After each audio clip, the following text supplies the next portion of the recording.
আমি যদি আমার বোনের সাথে খারাপ আচরণ করি তাহলে আমার ছেলেও তো তার বোনের সাথে খারাপ আচরণ করবে। আমি যদি আমার বোনের হক মেরে খাই তাহলে আমার ছেলেও তো তার বোনের হক মেরে খাবে। এভাবেই সিলসিলা চলতে থাকবে। এজন্য পরিবারকে সিকিউর বা সুরক্ষায় রাখতে গেলে এই কাজটি করতে হবে।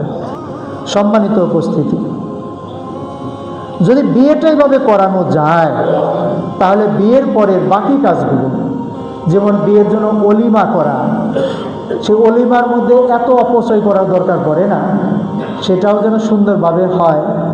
তারপরে বিয়ের আগে তার কিছু প্রিপারেশন থাকতে হবে, যেমন যারা বিয়ে করবে তাদের কিছু লেখাপড়া করাইতে হবে, যে বিয়ে করার পরে কি কি কাজ তার জীবনে আসবে, তার জন্য শরীয়তের হুকুম কী, স্বামী স্ত্রীর সম্পর্ক ডেভেলপ করার জন্য কোরআন হাদিসে কী কী হালাল উপায়ের কথা বলা আছে, কোনটা হারাম কোনটা হালাল।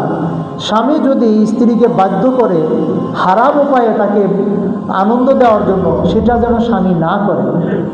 এবং সন্তান তো একটা বড় আকাঙ্ক্ষা, এবং স্বামী স্ত্রীর সম্পর্কের মাধ্যমে কিন্তু সুসন্তান পৃথিবীতে আসবে, সেটাও কিন্তু আল্লাহ শুনিয়ে দিয়েছেন, জানিয়ে দিয়েছেন, রব্বি হাবলি মিনাস সালিহিন। বিয়ে করলাম আর দোয়া কালাম আর খবর নাই, নিজে পরহেজগারি অবলম্বন করলাম না, স্বামী স্ত্রী আমল আখলাক ঠিক করলাম না, আর আমার ঘরে আমি সিনেমা করব, আর আমি চাইবো আমার ছেলে যেন জাকির নায়কের মতো একজন বিখ্যাত দায়ী হয়। এরকম কল্পনা তো পত্রিকায় দেখি, অনেকে লেখেন। আমার ছেলের জন্য বিরাট হাফেজুল কোরআন হয়, আমার ছেলের জন্য বিরাট দায়ী হয়। নিজে আমল না করলে, মা বাবা যদি নিজেরা প্র্যাকটিসিং মুসলিম না হয়, তাহলে ছেলে মেয়ে কীভাবে ওভাবে গড়ে উঠবে? এবং কি মা বাবাকে শুধু গর্বে সন্তান রাখবে তাই না, সবসময় আল্লাহর কাছে কান্নাকাটি করতে হবে, রব্বি হাবলি মিনাস সালিহিন, আল্লাহ গো আমাকে সুসন্তান দান করো। এইভাবে আল্লাহর কাছে কান্নাকাটি করতে হবে। নিজেরাও, যেমন ধরেন যে বাড়িতে মা সালাত আদায় করে, সেই বাড়ির ছোট বাচ্চারাও কিন্তু সালাত আদায় করে।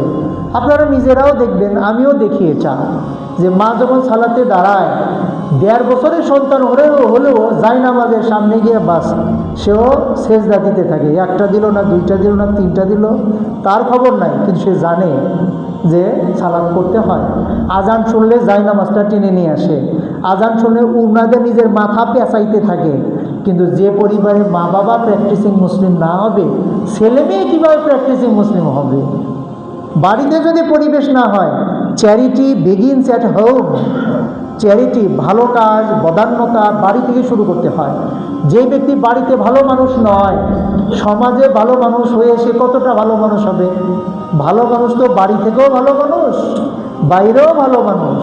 যেই ব্যক্তি বাড়ির মধ্যেই ভালো মানুষ না, সালাত আদায় করে না, ভালো আচরণ করে না, রাগারাগি করে, ঝগড়াঝাটি করে, তার ছেলে মেয়েরা কী করে শান্ত মানুষ হবে? এই জন্য মা বাবার প্রতি বেশ কিছু দায়িত্ব কিন্তু আছে, এইটা মনে রাখতে হবে।